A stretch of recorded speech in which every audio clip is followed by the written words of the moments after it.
Welcome back to South City Counseling, everybody.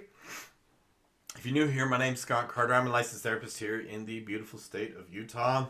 I'm going to talk about narcissistic abuse and trauma in this video. This can be kind of a heavy topic, but I feel like it's a very, very important one. I feel like it's very important for people to understand the nature of the beast. Narcissistic abuse and trauma, I feel like, is very, very common these days. I actually feel like we have a large aspect of our culture that is narcissistic.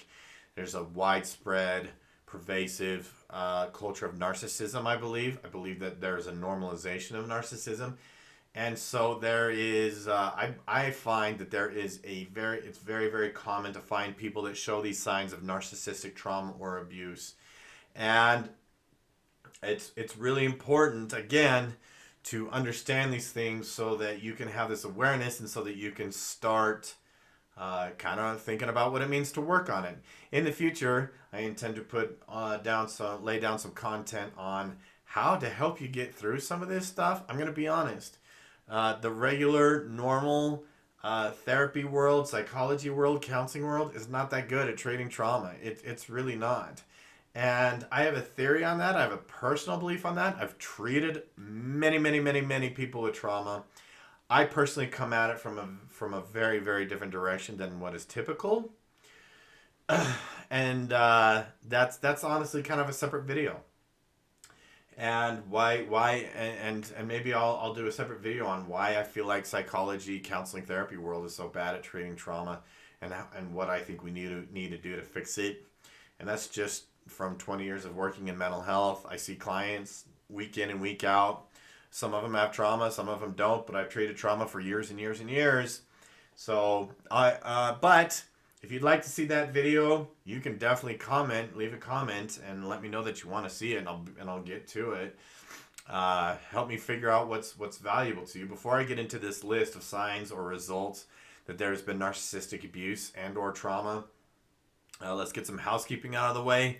Obviously, you can help me out by hitting subscribe. Help me get to my first 1 million. I'm almost there. I'm super close. So hit subscribe, share, all that stuff. Like, hit the notification bell. You know what to do. If you really like my content, please hit the tip jar. All those links are in the description below, and it will help me keep content like this moving to you for free. And let's see, any other items that I need? You can ask me a viewer question. If you have a viewer question, you can email me, scottc at saltcitycounseling.com.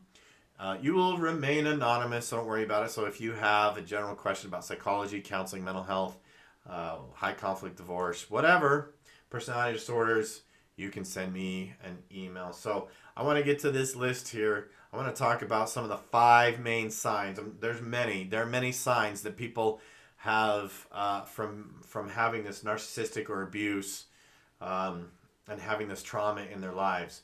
This can result, by the way, of either A, being in a relationship with someone that has narcissism, borderline, a cluster B personality disorder, or having a parent. But quite frankly, a lot of people have both. If you were raised by a narcissistic borderline parent and you didn't end up being narcissistic or borderline, there's a good chance you're going to marry one.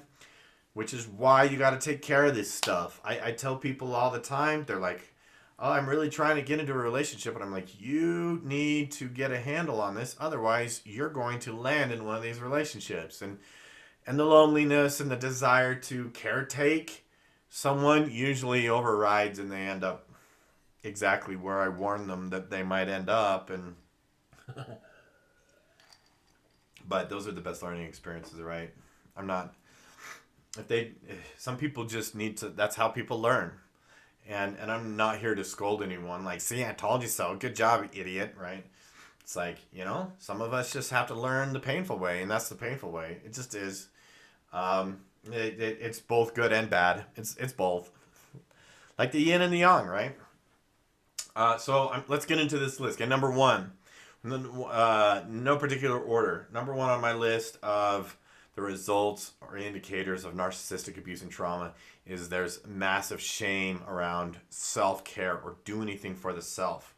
I'll never forget, man, a time I talked to a dude that he was like, he said, yeah, I bought myself a new t-shirt the other day for the first time in 13 years, and I was so guilty. I felt awful. I felt so guilty for it, right? And they're ashamed of self-care because narcissistic borderline parents actively discourage this behavior. You're selfish, right? I went and exercised. That makes you selfish. Yes. In their eyes, you're selfish for self-care. Even like positive affirmations like, I'm not so bad. Wow, look how selfish and big-headed and narcissistic you are. As a side note, narcissists and borderlines are always quick to point the narcissistic finger. They don't have a bloody clue of what narcissism actually is. They just throw that out there. They don't know the difference between true narcissism and just being good to yourself. Because they actually reject self-care as well. What's weird is they won't do any self-care. There's a lot of fear and shame wrapped in their own self-care. It's okay to get other people to caretake them like crazy, but you do. I know you can't. This is illogical. You can't compete with crazy. But a big result of people that have been in these relationships is I try to get them to engage in self-care.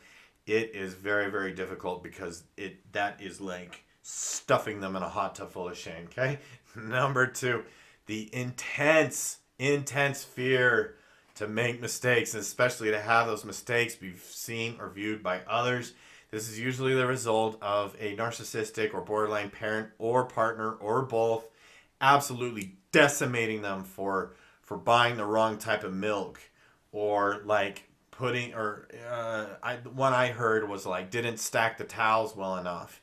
And a narcissistic or borderline partner or parent, they will absolutely emotionally carpet bomb you, sometimes for hours over like minuscule minutia, and they just destroy you. They just and the more they talk about how upset they are about your mistakes, the more upset they get. So the more they just tear you down. Number 3. We're on number 3. Very similar is the ultra sensitivity, hypersensitivity to any perceived criticism. They are desperate to avoid being criticized sometimes for the same reason, the intense emotional carpet bombing.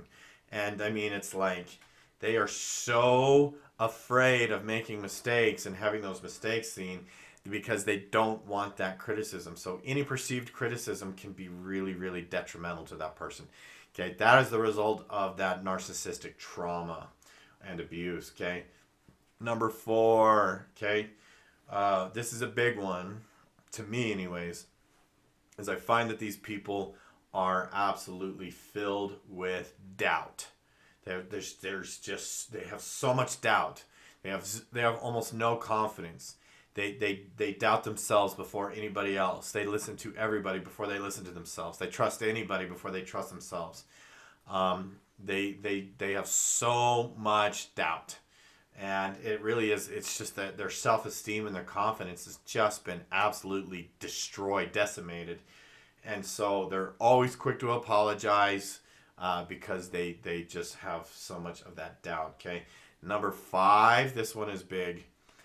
This one is one of the most, to me, this is probably the most significant and very, very, one of the most difficult aspects to overcome when you've had a narcissistic borderline parent and or partner, and that is a total loss of identity. And there's a whole other complex dynamic happening here. That's almost a whole other video, to be honest with you. This is like a whole gambit of things that happen, but what you see is that after a certain amount of time, a person no longer has a sense of self outside of caretaking this borderline or narcissistic parent, and they really struggle to stand on their own 2 feet. If you try to put them like in solitude, or if you try to have them be functioning on their own, like by themselves, it's terrifying.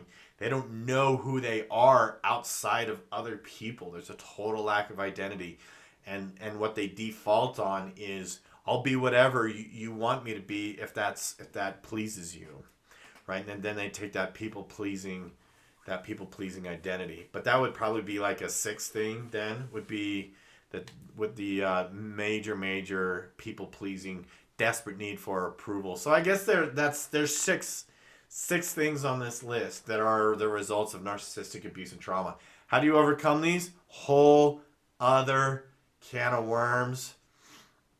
Currently, I'm working on my radical transformation course that is designed to help people address this stuff. Stay tuned. Subscribe to me. Hit the notification bell. You'll be notified as soon as that online course, is published. Okay, that's going to do it for this one. Thanks for watching. See you in the next one.